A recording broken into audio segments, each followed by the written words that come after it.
Assalamualaikum warahmatullahi wabarakatuh. Waalaikumsalam. Pak Kiai, ini masalah manajemen masjid ya. Ya kita kan sedang membangun ya Pak Kiai ya. Di samping di sini yang mau ditanyakan kan selama ini kita kalau ngambil wudhu kan semuanya di sana. Nah ini kita ingin untuk imam, khotib atau kiai dan sebagainya.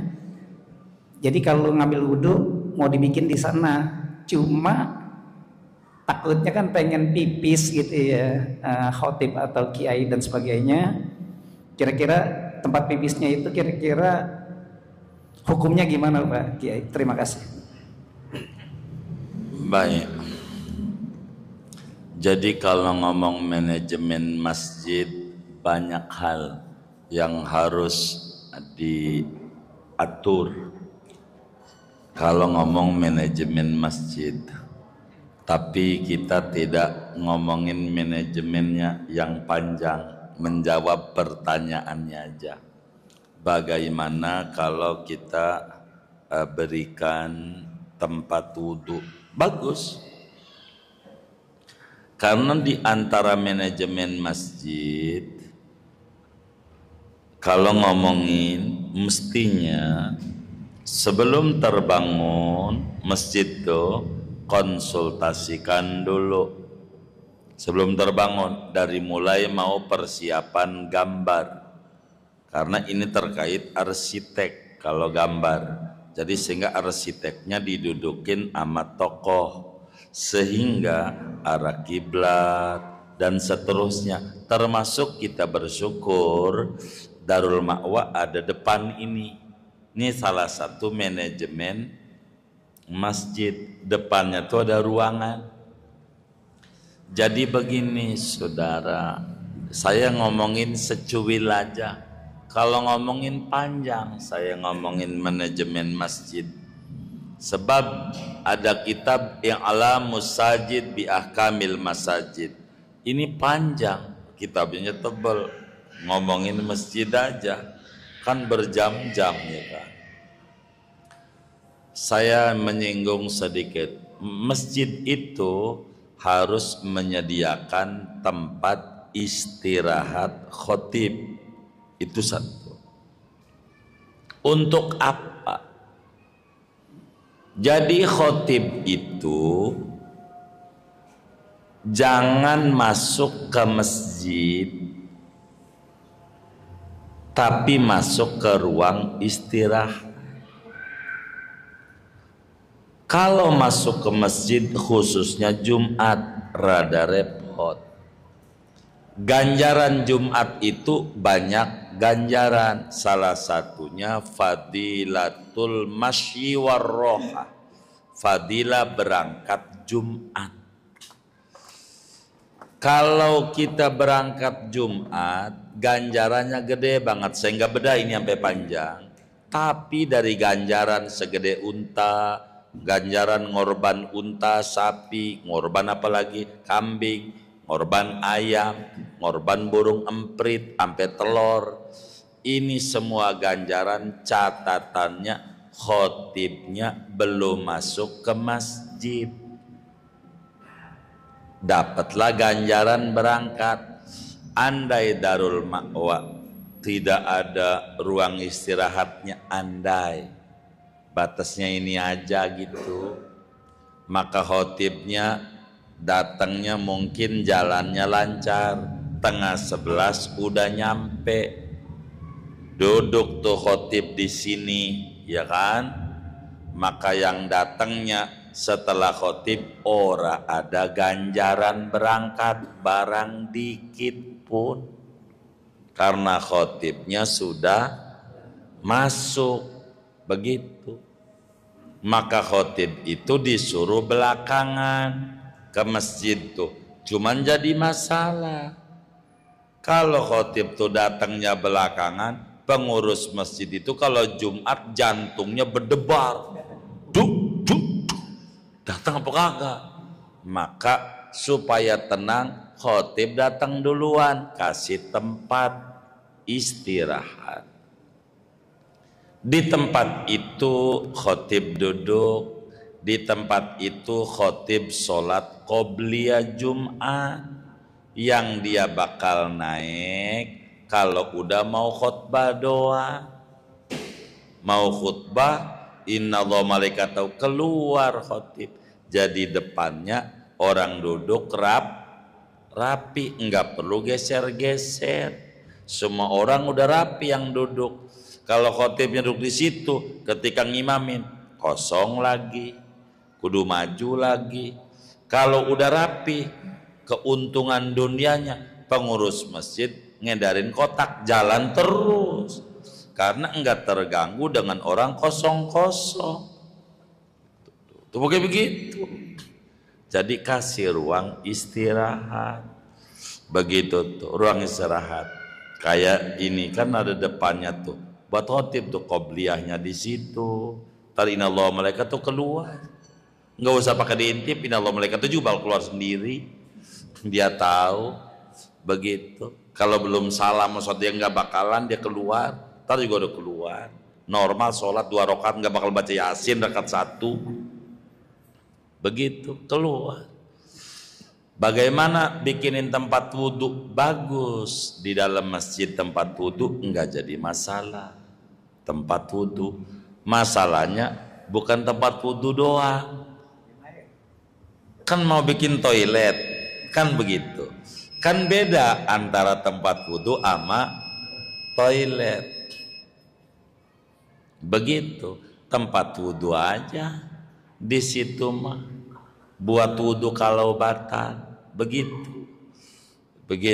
Karena kalau dibikinin toilet di dalam masjid nggak boleh ya.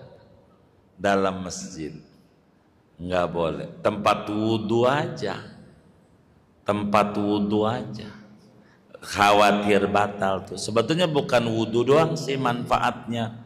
Ketika apa-apa kan amat sangat mudah. Untuk apa? Kayak macam mohon maaf ngeteh apalah, pengurus masjid juga enggak, kan khotib mau seminggu sekali doang paling. Tapi kan pengurus masjid sabanari make itu. Bagus buat salin dia, apa dia. Ini cakep udah gitu loh. Ada tempat ruang istirahat. Enggak mesti di depan, di belakang juga sekretariat lah. Bisa aja pengurus tenang dan itu tenang. Itu ajaran agama tuh kayak begitu ajarannya. Supaya khotib tuh keluar kalau sudah waktunya. Nabi begitu. Rumahnya Nabi cuman deket kan setembok doang rumah Nabi sama masjid yang sekarang jadi kuburnya. Kan kedengeran. Nabi timbang nyebrang udah mendekati gitu. Kalau Nabi, kalau kita kan rumahnya jauh khotibnya, mau tidak mau kasih ruang istirahat. Termasuk di antara manajemen masjid, bukan itu aja tuh. Mohon maaf, atur alokasi dana, mohon maaf untuk makan. Biar kata sepiring, tuh buat khotib. Kenapa? Kan ada juga yang khotibnya jauh, mohon maaf tinggalnya di Tanjung Priuk, harus ke Kreo, Koreanya selatan lagi, ya kan jauh. Dia hormat sama kita, kan berangkat dari tengah 9 kira-kira, mana rebok lagi naik angkot ASM, kan kira-kira artinya jauh, kan barangkali belum makan. Kasihlah dia makan yang jauh, maka sedikit banyak kita harus tahu tinggalnya di mana nih orang. Jangan sampai kita habis sholat Jumat kan pulang makan. Khotib mau ke rumah, mana macet, sampai rumah jam 5, belum makan, sakit. Tuh kiai yang membuat sakit pengurus masjid. Kan dipikirin, artinya kita harus bisa membaca. Kalau dekat, ya tentu nggak dikasih. Kalau anggarannya lebih silakan kasih. Artinya disebutnya apa ya, proporsional. Ya sewaktu-waktu doang. Mana yang kadang jauh, yang perlu kita kasih makan kira-kira begitu. Kira-kira kalau masjidnya pinggir jalan mudah. Ada yang dagang warung semacam warung Padang, bisikin, Pak mau sedekah enggak? buat khotib kan ganjaran gede macamnya. 1 piring bapak mau ngasih berapa? Saya 2 piring aja takut sama sopirnya. Baik kalau 5 saya yang bayar 3 kata pengurus begitu. Jadi kan enak kalau dekat, kalau jauh kan nggak bisa. Singkatnya tempat wudhu aja buatin gitu dengan lobangnya. Kalau pipis segala macam dalam masjid repot, masuk kencing dalam masjid walaupun rapi, wong tanahnya masjid bukan ya? Sebelahnya ini tanah masjid atau bukan? Itu bagaimana? Maaf Kiai, jadi pernah sempat kita tanyain juga sama pewakafnya, kita izin untuk bikin toilet, maksudnya kayak gitu. Terus dari pewakafnya itu memperbolehkan. Artinya gitu. begini, bukan begitu, bukan. Waktu wakafnya apa wakaf untuk masjid, apa wakafnya untuk masjid dan fasilitas masjid. Waktu awal wakaf nggak perlu izin. Untuk ini masjid dan fasilitas masjid. Ngomongnya begitu. Iya, seperti itu. Kalau ngomongnya kayak begitu, boleh bikin toilet. Begitu. Kalau ngomongnya masjid dan fasilitas masjid, berarti yang masuk toilet ini bukan masjid, hanya fasilitas. Begitu nantinya. Kalau ngomongnya begitu, terserah itu urusan yang ngomong. Jadi enggak perlu izin karena udah ngomong begitu bahwa ini wakaf, karena bakal nyangkut pada wakaf. Ini mau kajian bab wakaf, bukan bab manajemen masjid lagi. Kan yang ditanya manajemen masjid. Bila ada tanah 1000 meter, biar gampang. Kata saya yang punya, saya wakafkan tanah 1000 meter untuk masjid. Kata saya umpamanya, maka 1000 meternya semuanya jadi masjid. Walaupun nggak dikurung, walaupun masih tanah, i'tikaf jadi, orang head duduk di situ haram, karena saya wakaf 1000 meter untuk masjid. Tapi bila wakafnya saya wakaf 1000 meter tanah ini untuk masjid dan fasilitas masjid, maka tentu akan teratur mana yang masuk masjid, mana yang fasilitas masjid. Fasilitas masjid, tempat toilet, segala macam, parkir, segala macam, itu fasilitas namanya. Jadi kembali, apakah wakaf itu masjid, apakah masjid dan fasilitas masjid, pada waktu awal dulu dia ngasihnya, begitu.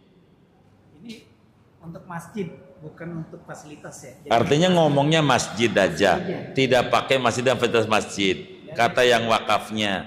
Kalau ngomongnya begitu, ya jangan.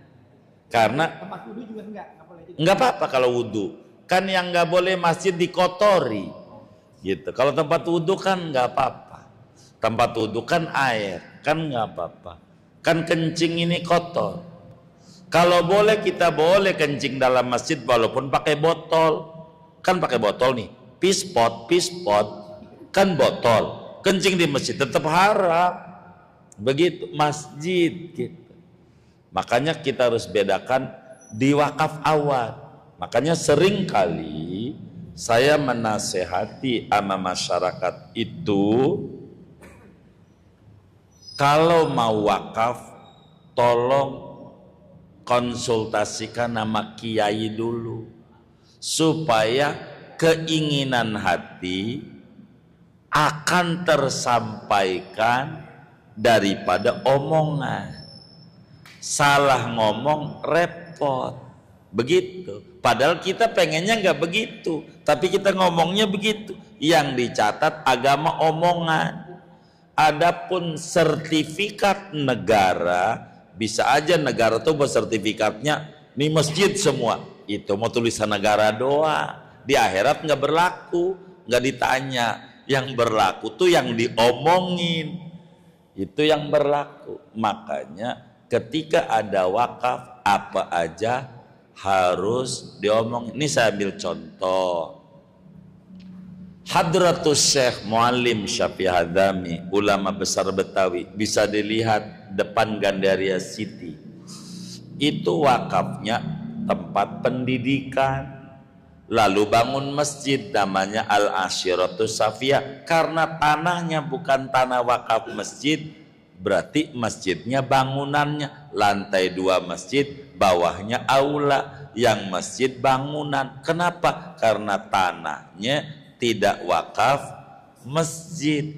Tuh hati-hatinya. Kedua, muridnya yang hebat juga.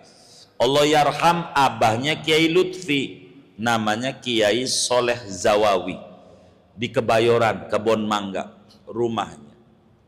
Kalau saudara jalan ke Kebon Mangga 3, ada Masjid An-Nizam Kebon Mangga. Kalau tahu, saat beliau jadi ketua umum, ini mau saya nggak tahu nih, hanya saya dengar, bukan menyaksikan pakai mata. Karena waktu beliau ketua umum bangun An-Nizam memperbesar, saya kayaknya belum ke Jakarta, begitu. Mungkin 90-an awal kali, atau 80-an, saya wallahu alam. Tapi cerita ini saya tahu, begitu. Waktu bangun An-Nizam, karena beliau ketua umum dan abahnya Yai Lutfi itu orang yang paling apiknya orang. Beliau bertanya kepada pengurus sebelumnya, ini An-Nizam ini mana batas masjid, mana bukan? Begitu pertanyaannya. Lalu dijawab, waduh kagak tahu, kata pengurus sebelumnya. Emang dari dulu ya saya juga gak nanya. Karena beliau hati-hati, kalau begitu kita beli rumah warga depan buat toilet dan sekretariat. Tuh yang depannya tuh ada halaman dikit doang, batas pagar. Tuh beli baru buat toiletnya. Karena beliau khawatir wakafnya segede itu, WC itu di dalam masjid. Saking hati-hatinya ngikutin guru agungnya Muallim Syafi'i Hadzami, enggak mau jadi iuran. Beliau pun ngeluarin dana. Itu yang jadi sekretariat dan tempat sendal. Coba lihat An-Nizam, itu dapat beli rumah warga. Saking takutnya, begitu masjidnya segede itu, WC dalam masjid, karena beliau nanya. Saking hati, ini mau studi kasus namanya, bukan hukum, contoh gitu. Kehati-hatian beliau, karena nggak tahu. Makanya kalau yang berwakaf ada, tinggal ditanya sama yang wakaf. Tidak perlu kita udah izin kok, bukan izin begitu. Sama bininya orang, bang bininya saya cium ya, udah izin kok. Lakinya tetap kagak boleh walaupun lakinya udah izin, karena itu udah bini orang. Begitu. Ketika wakafnya untuk masjid, masjid kalau tempat wudhu kan tidak ada najis. Yang diomongin ini najis sebetulnya, iya. Kalau ngomongnya sama fasilitas masjid silahkan. Jadi kalau boleh usul, kalau mau bikin tempat wudhu barangkali batal, silahkan saja. Tempat wudhu makan cuma keran doang, tinggal dilobongin dikit. Jadi bila batal, dia wudhu bisa di situ. Toh bukan buat khotib doang, buat yang lain dan seterusnya. Itu ada begitu. Kalau mau saya ceritain An-Nizam lagi, itu di tempat duduknya si khotib itu istirahatnya ada dibuatin baru, wudhu doang, keran doang, nggak ada toilet, wudhu aja, nggak apa-apa. Itu begitu. Jangan udah nanggung. Kalau nanggung susah bela-belainnya. Saya nggak punya ilmu. Mungkin ada yang alim lagi yang tahu boleh bikin WC di dalam masjid, ikuti itu. Mungkin karena keterbatasan ilmu kami, begitu. Kalau kami enggak mau, makanya kalau wakaf tuh harus rapi. Kalau enggak rapi, kendala di ujung kemudiannya, repot. Sampai, ini cerita wakaf, mumpung sekalian. Kan masjid suka ada kipas angin, benar enggak? Kudu kipas. Kipasnya kecil. Ada yang sedekah, kipasnya gede. Kira-kira yang kecil dicopot apa ditempelin? Copot. Tuh kan yang wakaf kagak dapat ganjaran, wong kagak beramal. Digimanain tuh? Banyak solusi, di antaranya jual, masukin duitnya ke kipas yang gede supaya ganjaran wakafnya nggak hilang. Begitu. Kayak begitu, ketika masjid dirobohin, masukin tanahnya ke dalamnya supaya masih ada fungsinya. Kalau yang agak kepake udah nggak ganjaran. Itu banyak hal. Begitu, banyak hal. Mungkin bisa ditanya kepada guru yang ngajar fikih. Saya ini disuruhnya ngajar akhlak. Gitu, takut jawaban saya salah. Begitu. Kurang lebih demikian. Wallahu a'lam.